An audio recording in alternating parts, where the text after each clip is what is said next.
안녕하세요. 정치를 쉽게 풉니다. 정치의 10단. 오늘 일요신문은 윤석열의 대통령 출마는 내가 시켰다는 천공의 발언이 담긴 녹취 파일을 공개했습니다. 지금까지 천공은 언론 인터뷰와 강연 등 공개 석상에서는 이렇게 말했습니다. 자, 이 영상은 2021년 10월에 올라온 영상입니다. 방송에 따르면 스승님께서 윤 전 총장의 퇴임 날짜를 정해주셨다고 하는데 사실인가요? 예. 퇴임 날짜를 나는 정해준 적이 없습니다. 물론 그때 우리가 만날 때라다가 보니까 그런 거를 걱정하고 있을 때예요. 그래서 스님한테 물을 때가 있었어요. 있었는데 나는 어떻게 해라고 간섭한 적이 없어요.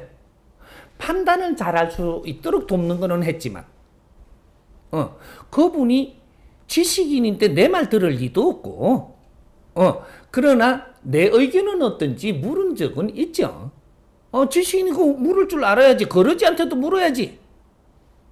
그러니까 윤석열이 검찰총장에서 퇴임을 고민하고 있을 시기에 나에게 물어왔다. 하지만 그저 조언을 해줬을 뿐 이래라 저래라 간섭하지는 않았다는 겁니다. 그런데 일요신문이 입수한 녹취 파일에는 다른 얘기가 있었던 겁니다. 자, 이 영상은 2022년 3월 대선이 끝난 이후 천공은 한 유명 연예인과 만난 사석에서 검찰총장 퇴임 시기에 윤석열과 나눴던 그때의 대화에 대해서 이렇게 말을 합니다.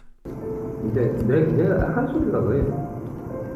이제부터는 큰일 안 하면 안 하고 지금 요 그만두고 나가서 변호사도 못 하니까 큰일 준비해라. 요래 갖고 이제 그게 부시가 시작을. 그동안에 보고 서울시장이 대통령 된 건데 검찰총장이 된다는 생각을 해본 적이 내가 시키는 데 내가 시키는데. 자, 그러니까 윤석열이 검찰총장 퇴임 시기에 천공은 윤석열에게 큰일을 준비해라고 말했고 그 조언 덕분에 불씨가 커져서 대통령이 될 수 있었다. 결국 내가 대통령을 시켰다. 이렇게 말한 겁니다. 자, 천공은 간통 포함 전과 17범에 국민학교 중퇴라는 학력을 가지고 있고 천공과 함께 8년간 동거동락한 지공에 따르면 그는 책을 본 적도 없고 글자를 모르는 문맹이라고 증언했습니다. 이런 자에게 윤석열이 조언을 구하는 것 자체도 문제인데 조언을 넘어서 지시를 받는 상태가 아니냐는 정황이 나온 겁니다. 지금까지 있었던 천공의 논란들을 쭉 돌아보면 이걸 단순히 허세라고 넘어갈 수 없습니다. 대통령이 정말 정신적으로 예속되어 있는 상태가 아닌지 천공과 주종의 관계가 아닌지를 국정조사해야 할 사안입니다. 민주당은 천공을 국회 청문회장에 세워라. 딱. 오늘 대법원은 윤석열 장모 최은순 씨의 요양병원 건에 대해 무죄를 확정했습니다. 장모 최 씨는 자신의 이름을 딴 요양병원을 불법으로 설립했고 그 요양병원은 건강보험공단으로부터 22억 9천만 원을 부정하게 다 냈습니다. 그래서 그 공동이사장과 병원 관계자들은 모두 징역형을 선고받았지만 유일하게 장모 최 씨만 살아 돌아온 것입니다. 여기에 대법원은 검찰의 혐의 증명 부족이 무죄 판결의 이유라고 말하고 있습니다. 이것은 무검 유죄, 유검 무죄인 세상에서 우리도 어쩔 수 없었어 라는 비겁한 변명처럼 들립니다. 이제 내년 9월이면 김명수 대법원장이 퇴임을 합니다. 퇴임하기 전에도 이 지경인데 퇴임 후에 얼마나 무법천지가 될지 벌써부터 암담합니다.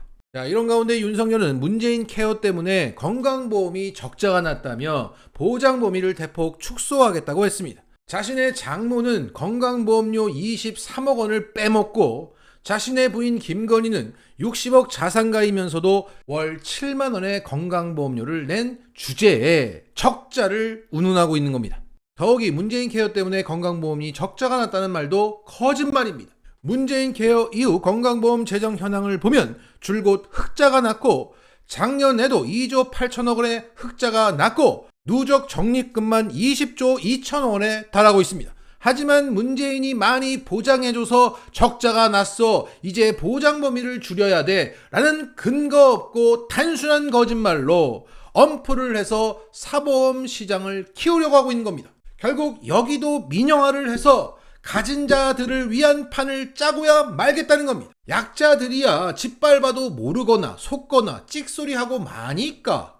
자, 이런 가운데 현재 윤석열도 까고 이재명도 까고 있는 펜코에서는 이 상황을 조금 눈치채기 시작한 것 같습니다. 최근 윤석열 정부가 주 69시간이라는 노동유연화 정책의 밑그림을 발표하면서 함께 추진하고 있는 게 바로 주유수당 폐지입니다.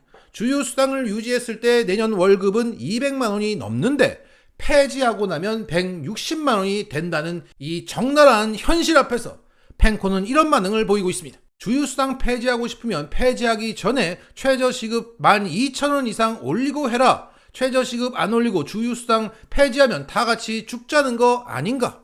자, 문재인 정부가 최저임금 올린다고 했을 때 그렇게 비판했던 애들이 지금 최저임금을 올리라고 합니다. 그러면서 이런 말을 하죠. 민주당이 막아줄 거야. 이러고 있습니다. 한편 이들은 문재인 케어 폐지에는 찬성하는 의견을 보이고 있습니다. 동시에 이런 의견도 올라옵니다. 문재인 케어 없어지기 전에 부모님 모시고 해야 할 주요 검사가 뭐 있냐? 이렇게 물어요. 자, 이들은 나만 아니면 돼 라는 기본적인 인식을 가지고 있는 상태에서 69시간 제도나 주유수당 폐지에 대해서는 흥분합니다. 내 문제니까. 큰일 났어 안 돼. 민주당이 막아주겠지? 이러고 있는 겁니다. 그리고 문재인 케어는 난 젊어서 건강해. 난 필요 없어. 없애버려. 그런데 우리 부모님은 좀 걱정되는걸? 이러고 있다. 결국 극한의 이기주의가 혼란함을 느끼고 있다. 여기에 주 69시간 주유수당 폐지라는 직격탄이 그들에게 날아가는 걸 우리는 구경할 것입니다. 자, 정리하겠습니다. 무법천지, 유검무죄, 민영화 광풍 속에서 우리는 외칩니다. 윤석열 탄핵! 69시간 좆박아! 라스뉴사! 어제 대장동 사건의 김만배 씨가 자살을 시도했습니다. 하지만 지금은 생명에 지장이 없는 상태라고 합니다. 자, 김만배는 왜 자살을 시도했을까? 이를 전하고 있는 연합뉴스의 기사를 보면 이런 대목이 있습니다. 김만배 씨는 검찰의 수사 강도가 높아지자 주변에 신변을 비관하는 말을 많이 한 것으로 전해졌다. 김 씨 주변에 따르면 김 씨는 며칠 사이 이런 말을 했다. 자꾸 뭘 만들어내라고 검찰이 압박하는데 허위 진술을 하든지 내가 사라지든지 해야겠다. 뭔가를 진술해야 할 것 같다. 그게 두렵다. 등의 토로를 했다고 합니다. 김 씨의 재산을 겨냥한 검찰의 수사에 속도가 붙으면서 상당한 압박을 받았을 것이라는 관측이 가장 유력하다. 이렇게 저렇게 김만배 측근들이 조사받고 체포를 당했다. 김만배 씨는 자신의 측근 3명이 검찰에 체포되자 정신적으로 크게 압박을 받은 것으로 전해졌다. 자신 탓에 무고한 지인들이 피해를 보고 있다며 주변의 극단적인 선택을 암시하는 말도 했다고 한다. 자, 여기에 평소 검찰 사정에 밝은 조응천 의원은 이런 해석을 내놨습니다. 검찰은 김만배 씨에게 사법 절차가 다 끝나고 나면 알거지로 만들어주겠다는 시그널을 보내고 있는 것이다.